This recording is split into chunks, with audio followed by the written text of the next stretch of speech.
Preview.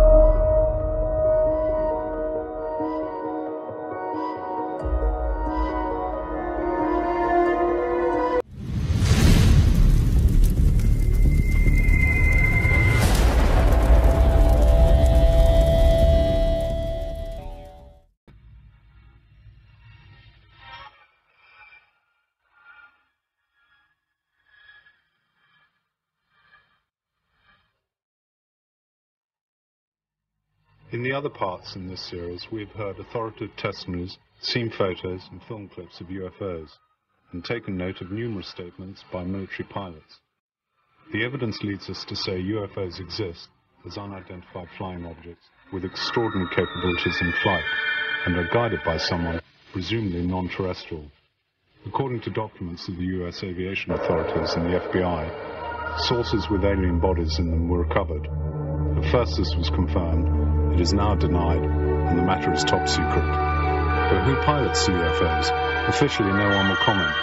We therefore have had to examine the statements of those who said they've had meetings with or have been kidnapped by extraterrestrial beings. Some aliens want to warn us of the grave ecological and nuclear dangers we face. Others want to extract genetic material from us and from animals. According to many experts, this close contact has been happening for thousands of years. In this program, we will examine alleged contact between the ancients and alien visitors. Let's start our discussion in Mexico, a country very rich in traditions, both Aztec and Mayan. There seems to be a relationship between what happened in the past and what's still happening today. We are at the airport of the capital, Mexico City. The radar has shown alien UFOs for some time. The UFO is piloted by someone and under control. Tenemos 6 o 7 reportes de diferentes aeronaves, de diferentes tipos de aeronaves, en los que se incluyen desde 727, DC-9, 737. We had 6 or 7 reports from different airplanes, 727s, DC-9s, a 737, and an AT-47, who have had to veer away from the normal landing route because of UFOs.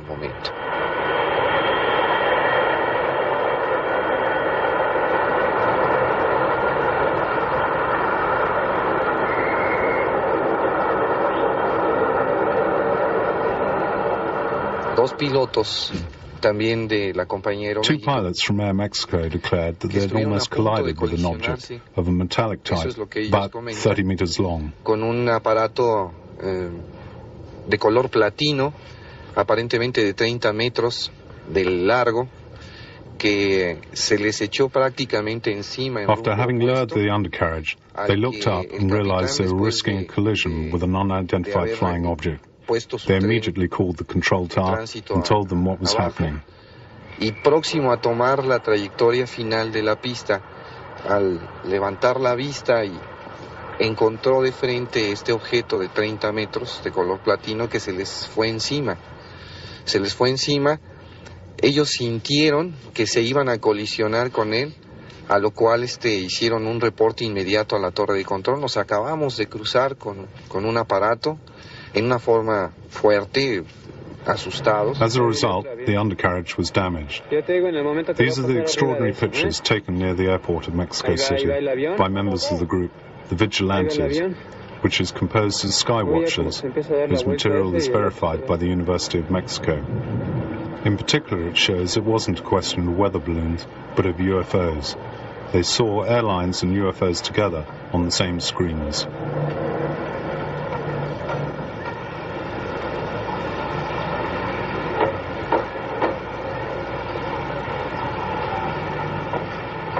Here is the UFO in the foreground. Y el avión, lo curioso es que brilló igual.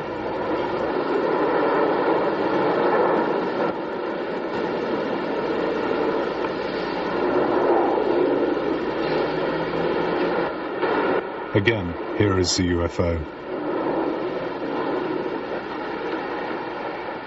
On the 3rd of May 1975, the pilot Carlos de los Santos was flying in a Piper aeroplane.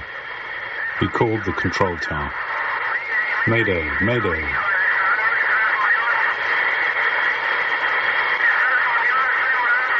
I no longer have control of the plane. I see 3 UFOs flying around me. One has touched the bottom of the plane. The plane is flying without my control.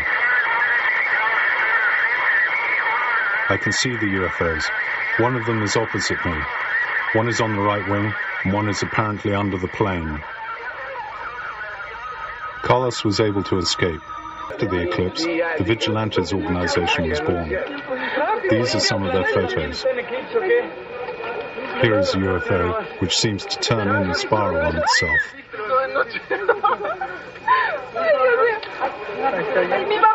Ya no se ve, ¿verdad? Ya no hay nada. Ya salió otro. Of a UFO taken by the police, and other photos of UFOs taken in Mexico.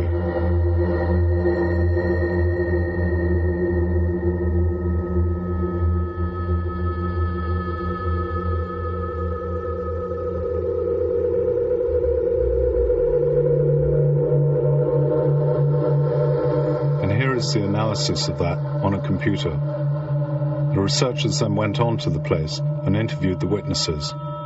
They say there's no fraud, no hoax. Many sightings have happened in the area of Puebla, not very far from the capital, and at the foot of the volcano. Is there a relationship between sightings and volcanic activity?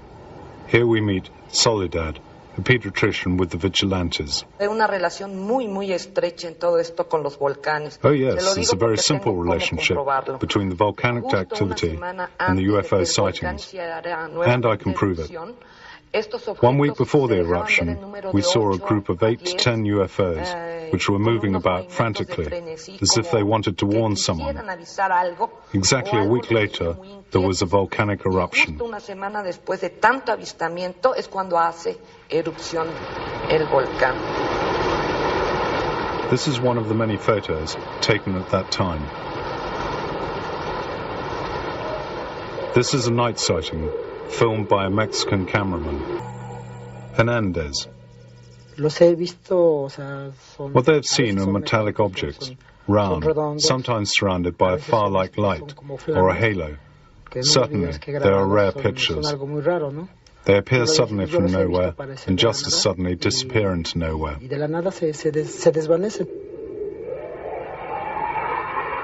So many people say they're ghosts, magic. But is it an intelligence which has always existed, which has always been in our culture, even in our pre-Hispanic culture?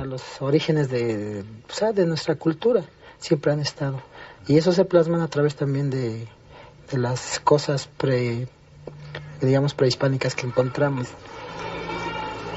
Here we are at Tepoztlán, a couple of hours from the capital, Mexico City, a village in which pre-Hispanic culture is still present in daily life and in its traditions. We meet Carlos Diaz, who in the last 15 years has taken stunning photos and films of UFOs. He says he's in contact with their occupants, and they are beings similar to us.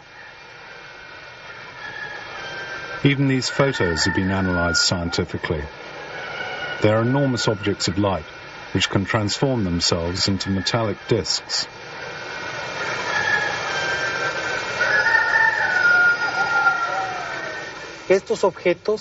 Carlos Diaz.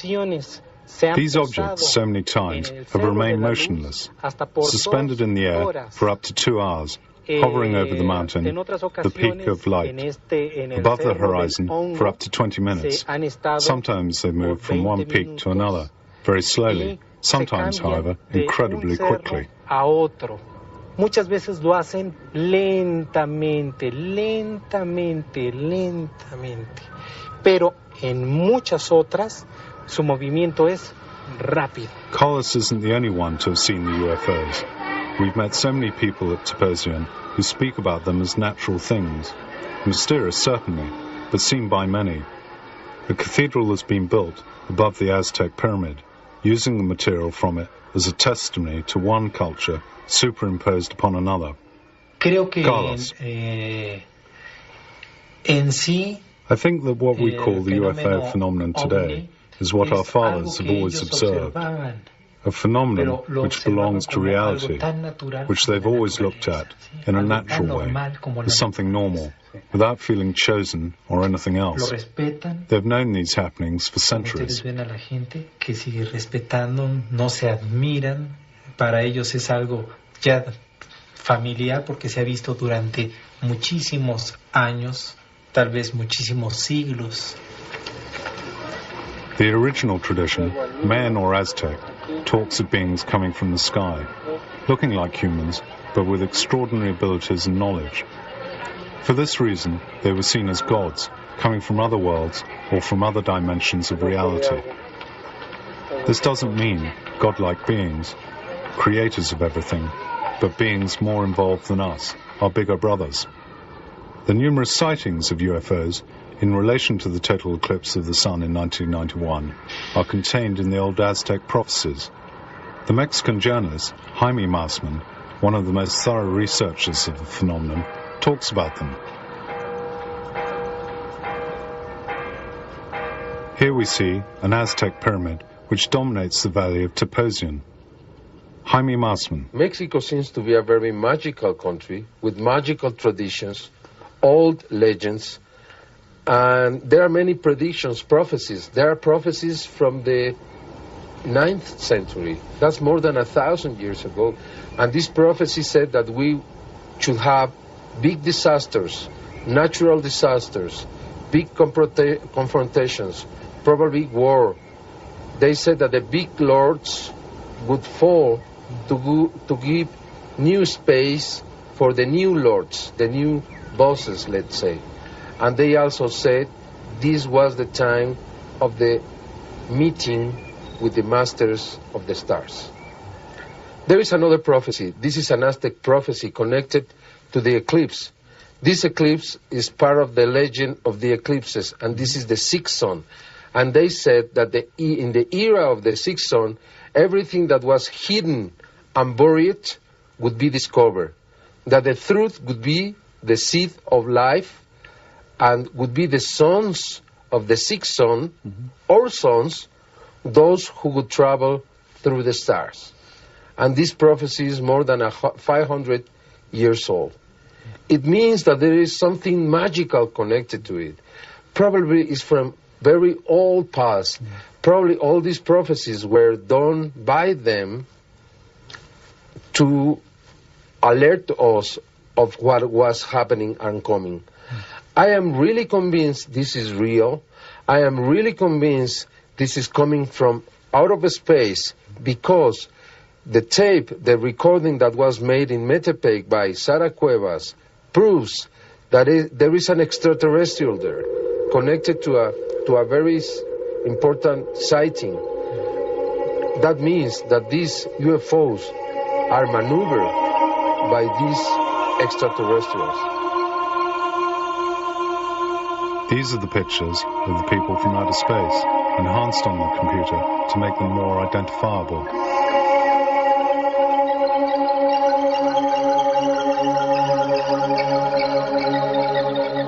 And this is an old Aztec representation of a being coming down from the sky on a cloud, which rules a whole palace, and of a being coming down symbolically on a winged dragon, perhaps their way of indicating a flying object.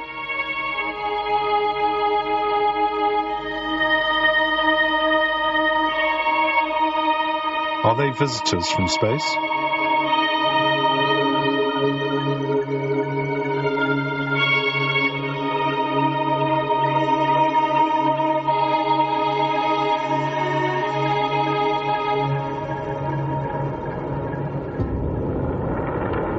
On this base relief, according to many experts, an astronaut is portrayed, sitting down in command of a spaceship.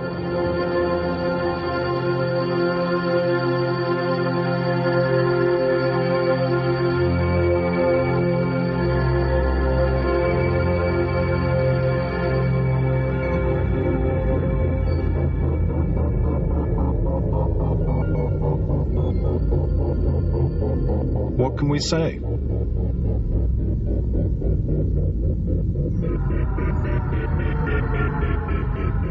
In the old traditions, they talk about beings who came down from the sky to bring culture. Then they went away, saying that one day they would come down the old stairs again. The translation of the Mayan hieroglyphics says just this: one day Kukulkan will return. Is he about to? In ancient cultures, beings from the sky were seen as gods. Is it only a fantasy? It seems not. Only a few years ago, anthropologists discovered the same phenomenon, which they called the cargo cult. Whole populations in New Guinea remained in total isolation from our civilization until towards the end of the Second World War. Then they saw helicopters and military planes land on their islands, which were transformed into small bases. To get round the population, the pilots bought gifts. At the end of the conflict, the bases were abandoned. The anthropologists who consequently returned there discovered that a new cult had been born. The natives adored the planes and its occupants. They became gods from the sky. The USA. For generations, the Hopi Indians have handed down the memory of the visit by beings from space, and they portray them like this. They are the Kasina, mysterious beings who brought great teachings. For generations, these masked men have been dancing, so they will not be frightened of them when they return.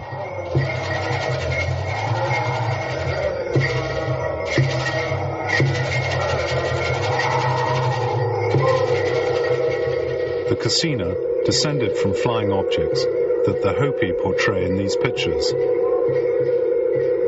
They believe that one day the Kasina will return. Some tribes say that they've been visited in recent years by beings from space.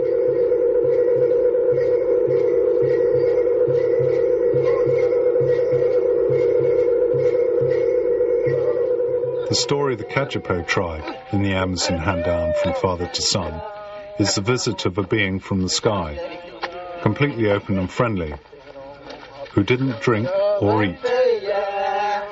In one night, he learnt their language and taught them farming and hunting skills. Before leaving, he promised to return.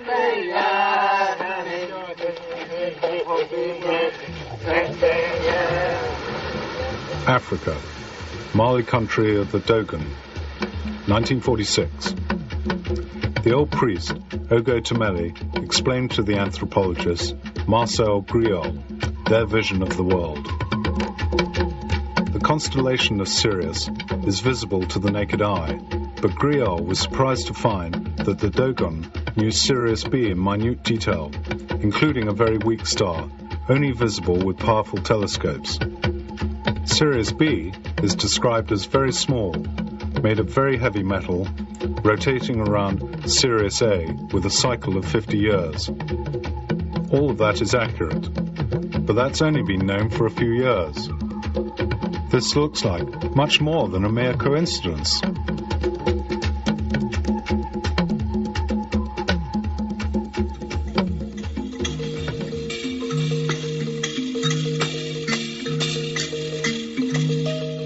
The Dogons say that all has been taught to them by the Neuromo, who came from the stars on an ark, red as fire, but which became white when it landed. It had a pyramid shape. Surely this sounds like what we now call UFOs. The Dogon, in their feasts, remember the Neuromo as carriers of great wisdom. Even the Dogon say the Neuromo will return. But the UFO phenomenon seems to be present even in the distant past. These are some of the carvings discovered in the country's caves, almost living testimonies from thousands of years ago. Iraq. According to some experts, we can find very detailed information on UFOs and aliens in the old Sumerian culture, now considered to be the cradle of our civilization. The people then had extraordinary astronomical knowledge. Zachariah Sitchin. if somebody says, where did you get the idea? I say, I read the Sumerian tablets, and that's what they say. They said that our solar system is made up of 12 members. And this is stated in the Sumerian text over and over and over again, not one time. And they say there is the sun, which is in the center, not like the Greeks or others thought that the earth is in the center, the sun. There's the moon, which they gave reasons why they considered it a member by its own. And 10, not 9, but 10 planets. Therefore, I'm very happy that when today astronomers look for this planet, they call it Planet X. They mean maybe the unknown planet, but it's also the 10th planet. They called it Nibiru, which means planet of the crossing, and the ancient symbol was the cross, not from Christian times, but from 6,000 years ago. And they say that this planet, the 12th member of our solar system, has a very large orbit of 3,600 years, and every 3,600 years it comes between Mars and Jupiter close to us. And it is then, they said, that people that look like us, not with little horns or green, people that look like us, started to come between their planet and Earth about 450,000 years ago. Why do they look like us? We look like them. Because if you know the Bible, which is based on the Sumerian tales, at some point they engaged in genetic engineering and mixed their genes with the genes of Homo erectus. We can use various scientific terms, but let's say with early hominids to bring about Homo sapiens, us. They, Sumerians, call them Anunnaki, which means literally those who from heaven to earth came. It was not a one-time visit like they were traveling from here to there and crashed. They came and went every 3,600 years. And the original reason was to find gold. Not for jewelry, not for coins, but to survive on their planet. Because according to all these texts, that they dictated to the Sumerians about how it started and why they came and what they did before we knew how to write, that they were losing the atmosphere on their planet. And the atmosphere was the only thing, not only for breathing, etc., but that protected the heat, because the planet goes out very far, it's very cold, but has internal heat, which is protected only by the atmosphere, like a hothouse, like a greenhouse. If you lose the atmosphere, you lose life. So their scientists decided that the only way to protect it is to create a shield of gold particles. And Earth, apparently, is the only planet in our solar system that has gold. All the religions we know about, even the esoteric ones like the Hindu and the Maya, etc., not to speak about the Bible, which speaks about the return of the kingdom of heaven to earth, the second coming, all these expressions. The Jews believe in messianic times. Also, it seems that the memory of mankind all over the world is that they will come back. All the indications, there's the Maya calendar, which comes to a culmination in 2012. Or many signs that things are about to happen. I cannot tell you now exactly the date.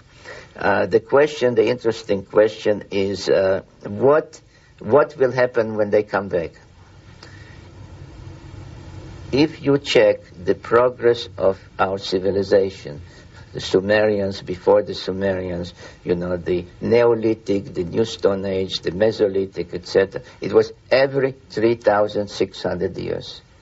It is as if each time they come, they take a look at us and say, okay, let's give them more knowledge, more civilization. But one time they said it's no good.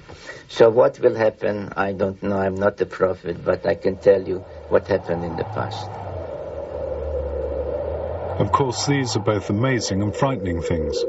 But couldn't this tablet be interpreted as showing the descent of a spaceship? Is it a question of God? Either you say each planet is a little world and has its own God, or you say there's one God for the whole universe. And this is what the Anunnaki believed in. Their God was the God of the universe. And this also comes out in the Bible, especially in the prophets, Jeremiah, Isaiah, etc., of a universal God that encompasses the whole universe. Is this the link between the Sumerians and the ancient Egyptians? The gods were the same. They're called different names, but they were the same Anunnaki. According to the Egyptian religion, they believed that the Pharaoh, being a demigod, half a god, was entitled, after his death, to go on a journey to the afterlife to join the gods on their planet. So the whole Egyptian religion, the whole Egyptian royal life, all the monuments, all the temples were really geared to this one moment when the Pharaoh, dying, was mummified and through a door facing east joined the gods. In my book, I describe the journey not as a mythical journey, but as a real journey to the spaceport of the Anunnaki after the deluge, with which the pyramids are connected as the landing corridor. And it was there that the Egyptian pharaohs wanted to join the gods to travel to the planet. That no pharaoh built the pyramid. The Anunnaki built it as part of a landing corridor to the spaceport in the Sinai. Even in the old Egyptian texts, the descent to Earth of beings from the sky is talked about. This may be surprising, but it's what numerous experts maintain. Monsieur Bouval. Les anciens Égyptiens nous disent que the ancient Egyptians maintained that their ancestors had come from the stars and that they were the descendants of those ancestors, and as part of their heritage would one day return to their native lands, the stars. They said that those stars were in the Orion constellation. From my studies, it seems that the disposition of the pyramids corresponds to the position of the Orion constellation, as it would have been many years ago. I calculated that it goes back to 105,000 BC. Perhaps it was then that something extraordinary happened, which was necessary to record in such a majestic way. Reading the hieroglyphics, there's no doubt in my mind that the beings from the stars reached them at that time. The ancient Egyptians knew astronomy, geometry, construction, etc. It's probable that this knowledge was given to them by those visitors.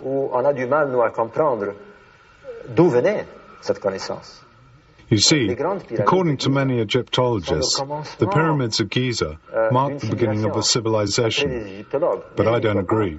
I think it was a question of a long-term plan, an apotheosis, which expresses something which had been a long time in the making. Even in the Bible, there are episodes which would make you think of the descent of the spaceships, like that of the prophet Ezekiel and the Square of Far. This was in 500 BC. Eric von Daniken.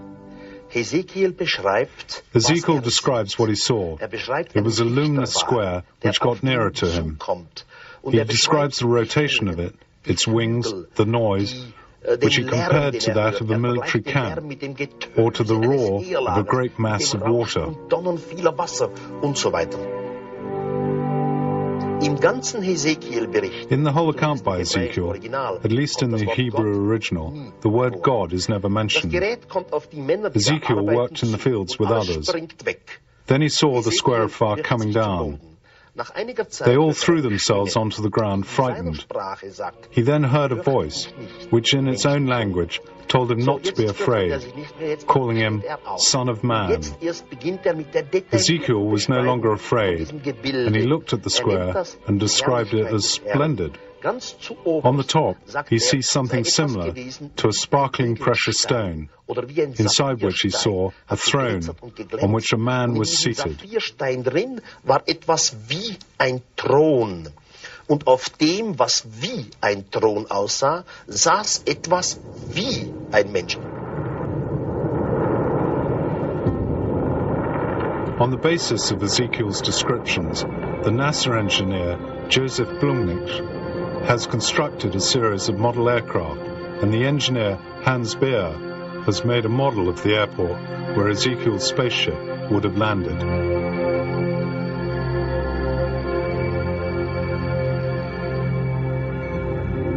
Now we're in India. In the ancient Vedic texts, you can find testimonies of astronauts who've come from other worlds and from other dimensions, who have met beings from different races, exhibiting extraordinary powers.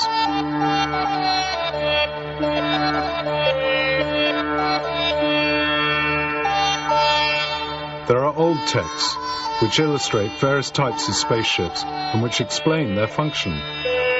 They are the Vinana, which reminds us of what we call UFOs today. They have extraordinary flying capabilities and could disappear and reappear at speed.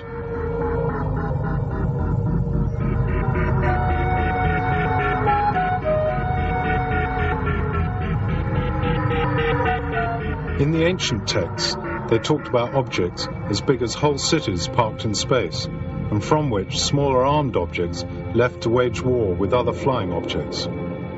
That's what's recounted in many of the old Vedic tales, but you have to read them in a positive, non-mythological way.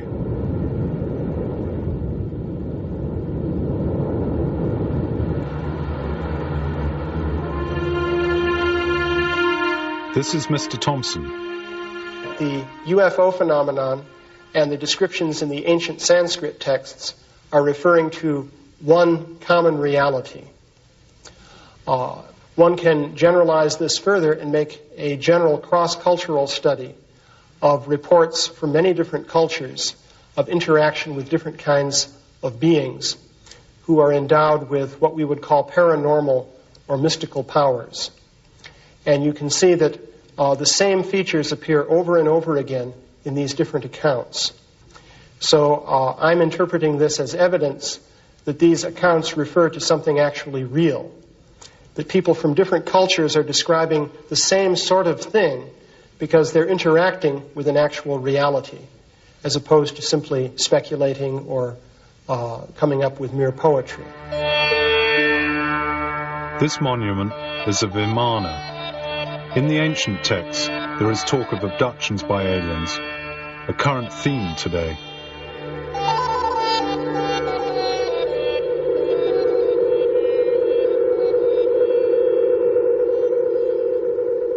If you go to the Mahabharata, which is an ancient Sanskrit text, you can read about the abduction of a man named Duryodhana, who was a king. He was carried away to another place by certain types of beings who then spoke to him and explained how they were using him as part of a political scheme that they were involved with. If you look at the specific way that they took him away, the way they dealt with him, the way they brought him back, the way he psychologically responded to this by forgetting about the whole episode and having an experience of missing time, as it's called, you'll see there are many parallels between that and the modern-day accounts of abductions. So I would propose that a similar kind of thing is happening. But is there a common thread between the various cultures? The old Indian traditions which go back to the Aryan writings, the Vedas. Now the Aryans, the so-called Aryans, came from Anatolia. And if you study again all these ancient religions and cultures, you see that they all are versions in their languages, with their names for the gods, of the Sumerian pantheon. All the ancient ones being the Indian ones. So all the Vedic gods, the Aryan gods, you can shift to the Americas if you want. In Mesoamerica, the Aztecs spoke of the chief god Quetzalcoatl. The Mayas called him Kukulkan. Both names meant the same thing, the winged serpent, the serpent with wings, which was the name of the Egyptian god Thoth, which was his name in Sumerian, in the pantheon there. So no matter how you change the names, or in South America, they called him Viracocha, which meant the Father Creator.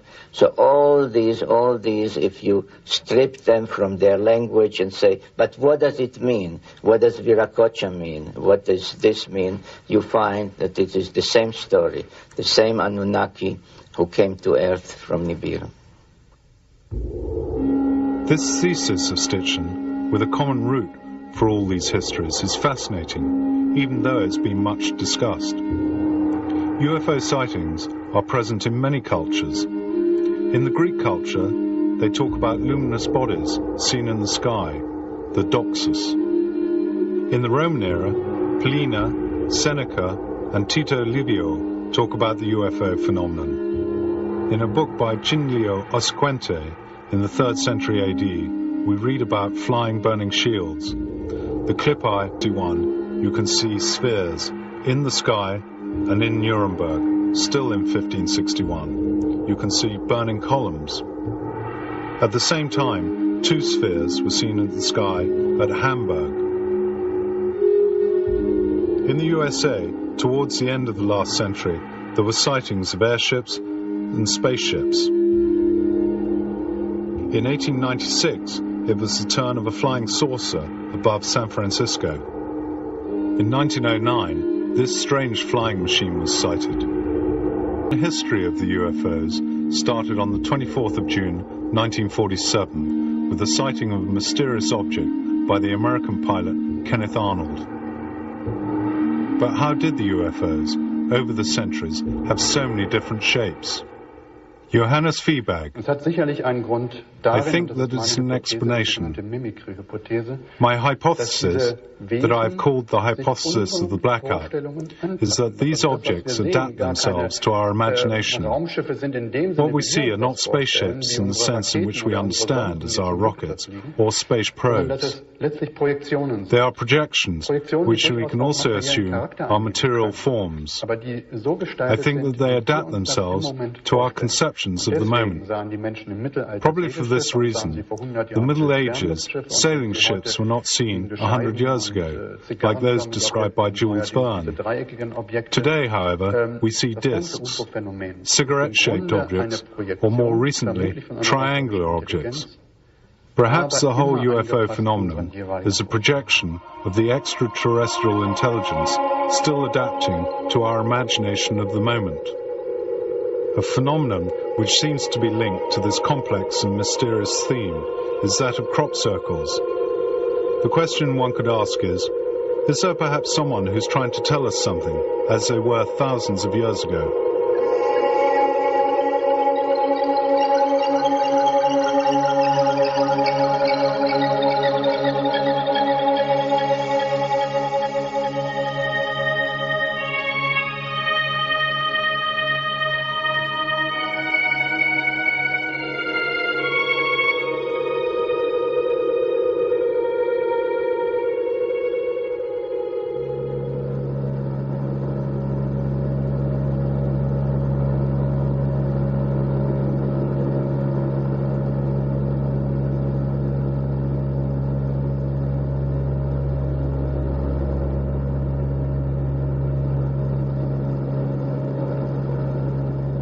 Since the 70s, in southern England, these strange designs have been observed, unexpectedly by night. It was immediately thought of as a hoax, which was true in some cases. But the study of the phenomenon shows that many circles are genuine. An abnormal radioactivity was revealed on the spot and in the lab. A change, the structure of the wheat ears, was examined. What's more, the ear spikes are only bent and not broken. How is this possible? And the fields have obviously been interfered with. Mr. Taylor. They are definitely genuine. I have lots of information to prove that something locks on to a particular thing in the cornfields, and they do this in the dark. What happens, you have a green field, and whatever it is it can see in the dark to such an extent it will pick a line that your eyes, the human eyes, cannot pick up in the day, lock onto that, and use that as a center point. I have many small circles about this big, right in the middle of the tram lines, and that's about 11 meters away from anywhere, and there are no marks to it at all. And then the crop circle can form any size it wishes from that point onwards. The phenomenon is present in many countries, not just England. All over the world. They're in Russia and as well. We've had Russian people come to England to look at our crop circles to see if they're the same as the ones they have in Russia. We have them in ice lakes, we've had them in Sweden, in Canada, 3 countries altogether where we have enormous rings cut into ice. And the strange thing is the water doesn't freeze over again. It just simply stays with a ring in the middle of this lake, and that's very difficult to understand.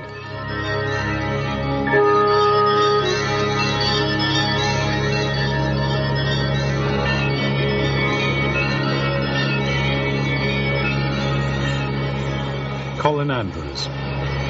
Certainly since 1989, there began hoaxing.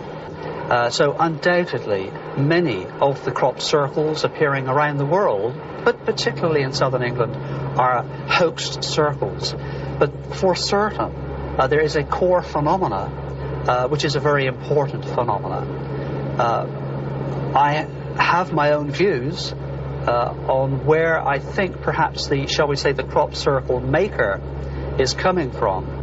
The crop circle phenomena has a complete and absolute parallel with that UFO situation. And therefore, I am left believing that after 12 and a half years of looking at this scientifically as an engineer myself, that the phenomena has, for sure in my mind, an intelligent application.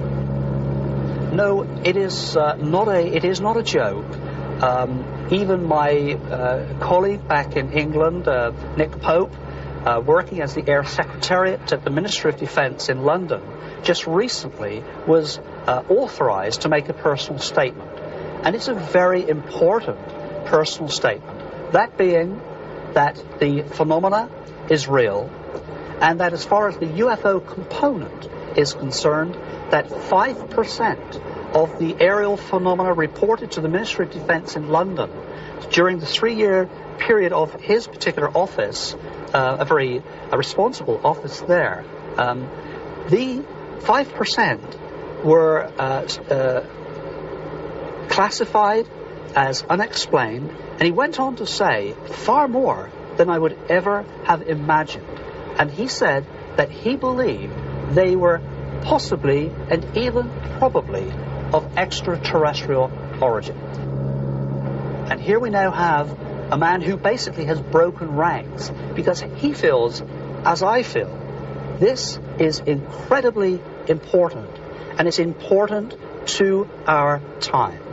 This is a very important time for the survival of humanity, let alone the resolution of a phenomenon of this kind, which is potentially profound.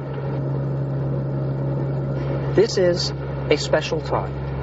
Since 1976, when we first realized the significance of the ozone problem, and the deterioration in the environmental situation since that time, that same year, the crop circle phenomena arrived. It has continued to escalate in complexity, in its size, in its distribution.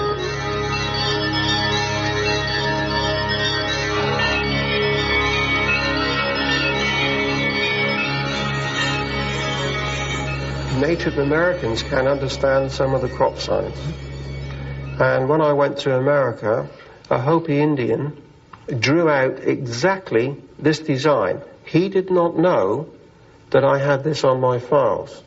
And he explained that this is the sign of the Creator returning. And when we see this sign, we must be ready for him.